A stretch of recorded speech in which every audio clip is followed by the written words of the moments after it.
दिल्ली में चुनाव की तारीखों का ऐलान होने के साथ ही भयंकर गहमागहमी बढ़ गई। ऐसा लग रहा है जैसे चुनाव की तारीख का ही इंतजार था। अब आप देखिए ना, कल इलेक्शन डेट अनाउंस हुई और आज से ऐसा माहौल बन गया दिल्ली में जैसे मैदान में सेनाएं कूद पड़ी। दिल्ली में इतना चुनावी एक्शन हो रहा है कि पब्लिक हैरान है। पब्लिक को समझ में नहीं आ रहा है कि ये इतना जल्दी जल्दी ये सब क्या हो रहा है। इतना एक्शन तो किसी बड़े राज्य की चुनावी राजनीति में भी नहीं होता जितना दिल्ली में हो रहा है। अरविंद केजरीवाल एक के बाद एक चालें चल रहे हैं, बड़े बड़े ऐलान कर रहे हैं। दिल्ली की राजनीति में केजरीवाल एक तरीके से हुसैन बोल्ट बने हुए हैं, जो विरोधियों से काफी तेज, काफी आगे निकल गए हैं। बीजेपी किसी तरह से केजरीवाल को काउंटर करने की कोशिश कर रही है, जबकि कांग्रेस तो रेस में काफी पिछड़ने के बाद अब कवर करने की कोशिश में है।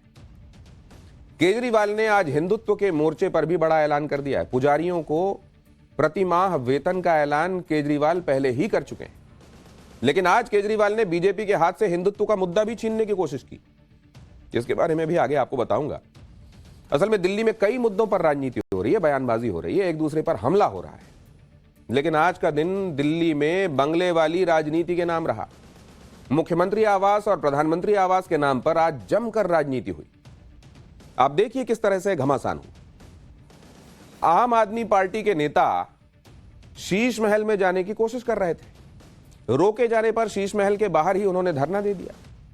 आम आदमी पार्टी ने प्रधानमंत्री आवास को निशाने पर ले लिया, तो बीजेपी नेता सीएम आतिशी के घर के बाहर पहुंचे। बीजेपी ने सीएम आवास को लेकर हल्ला बोल दिया। कांग्रेस ने भी शीश महल के मुद्दे पर आम आदमी पार्टी को घेर लिया। आप भी ये सोचकर माथा पकड़ लेंगे कि जिस शीश महल के मुद्दे पर आम आदमी पार्टी पर हमले हो रहे हैं, उसी शीश महल के अंदर जाने के लिए आम आदमी पार्टी के नेता परेशान क्यों हैं?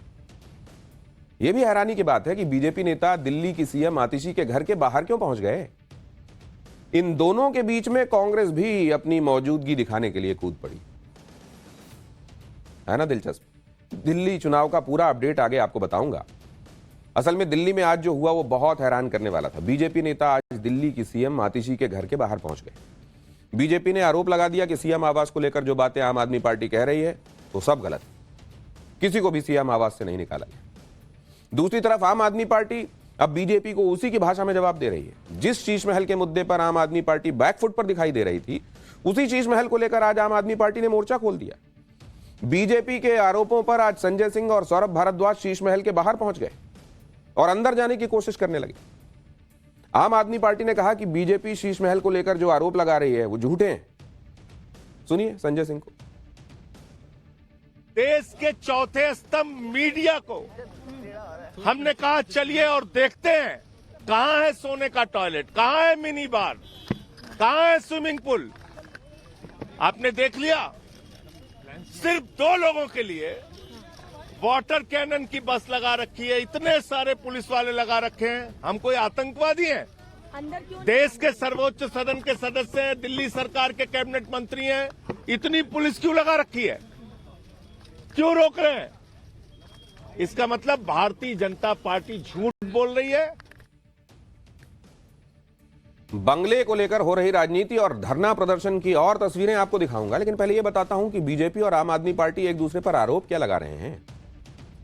आम आदमी पार्टी का आरोप है कि बीजेपी ने शीश महल को लेकर झूठ फैलाया।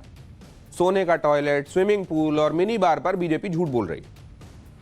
आम आदमी पार्टी ने प्रधानमंत्री आवास को राजमहल बता दिया। पीएम आवास में 200 करोड़ का झूमर और 300 करोड़ के कालीन की बात कर दी। इस पर बीजेपी ने पलटवार किया और कहा कि शीश महल पर आप फंसी हुई है। बीजेपी जनता को शीश महल अंदर से दिखाएगी। पीएम आवास सरकारी बंगला है जिसमें कई पीएम रहे हैं। शीश महल खास केजरीवाल के लिए बनवाया गया था। यानी दिल्ली की राजनीति में आज दिन भर शीश महल और प्रधानमंत्री आवास को लेकर हंगामा होता रहा। सुनिए आम आदमी पार्टी और बीजेपी के नेताओं ने क्या क्या कहा। हमने कहा राजमहल जो 2700 करोड़ का बना है, प्रधानमंत्री जी का आवास, चलिए उसको देख लेते हैं। यहाँ पर आए तो यहाँ पुलिस की छावनी बना के यहाँ रोक दिया।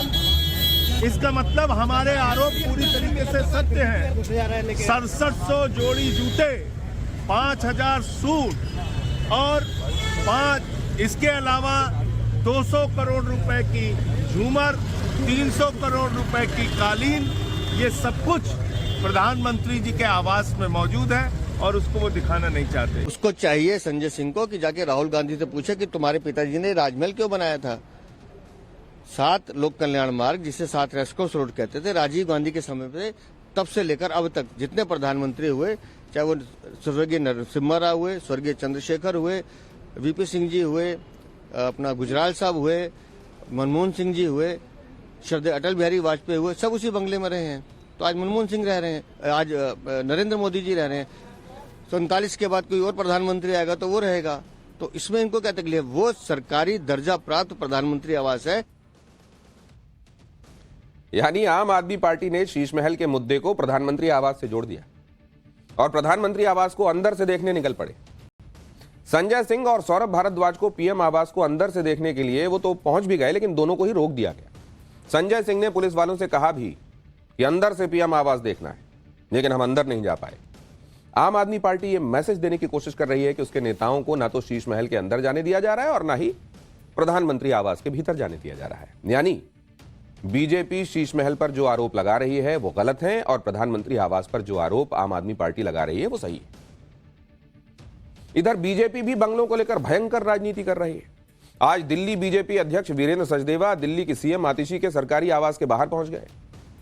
वीरेंद्र सचदेवा ने आरोप लगाया कि सीएम आतिशी सरकारी आवास को लेकर झूठ बोल रही हैं। जब आतिशी को पहले से एक सरकारी बंगला अलॉटेड है तो आतिशी को शीश महल क्यों चाहिए? बीजेपी ने कहा कि शीश महल से निकाले जाने को लेकर सीएम आतिशी जनता के सामने झूठ परोस रही हैं। सुनिए बीजेपी को। उसको चाहिए संजय सिंह को कि जाके राहुल गांधी से पूछे कि तुम्हारे पिताजी ने राजमहल क्यों बनाया था। 7 लोक कल्याण मार्ग, जिसे 7 रेस्कोर्स रोड कहते थे, राजीव गांधी के समय पे तब से लेकर अब तक जितने प्रधानमंत्री हुए, चाहे वो स्वर्गीय नरसिम्हा राव हुए, स्वर्गीय चंद्रशेखर हुए, वीपी सिंह जी हुए, अपना गुजराल साहब हुए, मनमोहन सिंह जी हुए, श्रद्धेय अटल बिहारी वाजपेयी हुए, सब उसी बंगले में रहे हैं। तो आज मनमोहन सिंह रह रहे हैं। दिन भर घमासान, दिल्ली में घमासान होता रहा, एक दूसरे पर आरोप लगाए जाते रहे, जिसमें कांग्रेस भी शामिल हो गई। बीजेपी ने कहा कि जब केजरीवाल मुख्यमंत्री थे तो आम आदमी पार्टी के नेताओं ने शीश महल के अंदर जाने के लिए इस तरह का नाटक नहीं किया। बीजेपी ने कहा कि वो जनता को लेकर शीश महल के अंदर जाएगी। वहीं कांग्रेस ने कहा कि आम आदमी पार्टी ने आज तक शीश महल पर एक भी जवाब नहीं दिया। सुनिए और देखिए कैसी भयंकर राजनीति बंगले को लेकर हुई। आज तक दिल्ली का एक भी व्यक्ति शीश महल को देखने अंदर नहीं गया। कैसा है वो, आज तक कभी दिल्ली की जनता को अंदर घुसने नहीं दिया। आज वो संजय सिंह को याद आया है।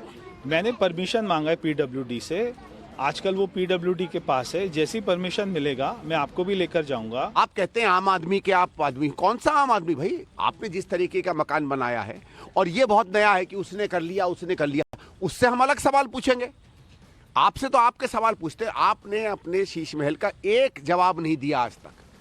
यहाँ ये नहीं है, यहाँ वो नहीं है। अरे जो है उसका तो जवाब दो। फिर कहते हैं कि जो चीजें सवाल हमने उठाए, भाई वो तो सरकार की सीएजी रिपोर्ट है, आपकी पीडब्ल्यूडी कह रही है। यानी कांग्रेस भी दिल्ली में अपनी मौजूदगी दिखा रही है।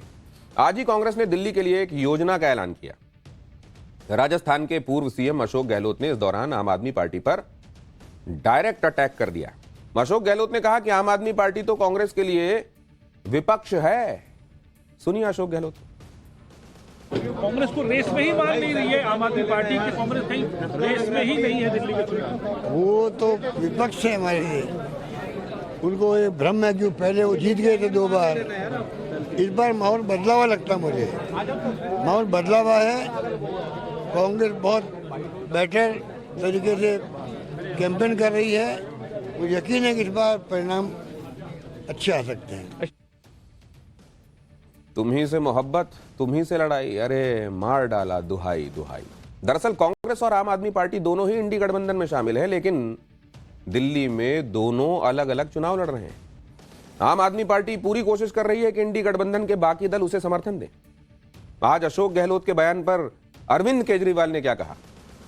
उन्होंने कहा, अशोक गहलोत जी, आपने साफ कर दिया कि दिल्ली में आम आदमी पार्टी कांग्रेस का विपक्ष है। बीजेपी पर आप चुप रहे, लोगों को भी यही लग रहा था कि कांग्रेस के लिए आप विपक्ष है और बीजेपी पार्टनर है। अभी तक आप दोनों के बीच ये जो सहयोग है, ये चोरी छिपे था। आज आपने इसे उजागर कर दिया, सार्वजनिक कर दिया। आम आदमी पार्टी ने यह भी कहा कि कांग्रेस को इंडी गठबंधन से बाहर कर देंगे, यह कहा था आम आदमी पार्टी ने, और अब ऐसा होता भी दिख रहा है, क्योंकि इंडी गठबंधन की ज्यादातर पार्टियां दिल्ली विधानसभा चुनाव में केजरीवाल को सपोर्ट कर रही। ममता बनर्जी ने आम आदमी पार्टी को समर्थन दिया है, अखिलेश यादव ने भी केजरीवाल को समर्थन दिया है, उद्धव ठाकरे भी अरविंद केजरीवाल को समर्थन दे चुके हैं। ये सारी पार्टियां केजरीवाल को समर्थन दे रहे हैं, यानी कांग्रेस इंडी गठबंधन में किनारे हो गई। आज ही तेजस्वी यादव ने भी साफ कर दिया कि इंडी गठबंधन सिर्फ लोकसभा तक के लिए था। सुन लीजिए। दिल्ली चुनाव में तो पहले से ही तय था इंडिया अलायंस जो है वो लोकसभा के लिए। अभी हम लोगों ने डिसाइड नहीं किया पार्टी ने कि हम लोग वहाँ चुनाव लड़ेंगे कि नहीं लड़ेंगे, और बाद में हम लोग देखेंगे कि किसको। कुल मिलाकर दिल्ली विधानसभा चुनाव में गजब का एक्शन हो रहा है, एकदम किसी थ्रिलर फिल्म की तरह, और जो थोड़ी बहुत कमी है उसे असदुद्दीन ओवैसी पूरा कर रहे हैं। दिल्ली विधानसभा चुनाव में ओवैसी अलग ही तरह के प्लान के साथ काम कर रहे हैं। कैंडिडेट खोजते समय भी कोई पार्टी ध्यान देती कि उम्मीदवार पर कोई आरोप ना हो, कोई क्रिमिनल बैकग्राउंड ना हो, जबकि ओवैसी तो ऐसे नेताओं को ढूंढकर उम्मीदवार बना रहे हैं जिन पर दंगों के आरोप लगे हुए हैं। ओवैसी ने पहले मुस्तफाबाद से दिल्ली दंगों के आरोपी ताहिर हुसैन को टिकट दिया, और अब ओखला से शफाउर रहमान खान को कैंडिडेट बना दिया। शफाउर रहमान खान दिल्ली दंगों के आरोपी हैं और फिलहाल तिहाड़ जेल में हैं। ओवैसी के दोनों कैंडिडेट ताहिर हुसैन और शफाउर रहमान खान जेल से ही चुनाव लड़ेंगे।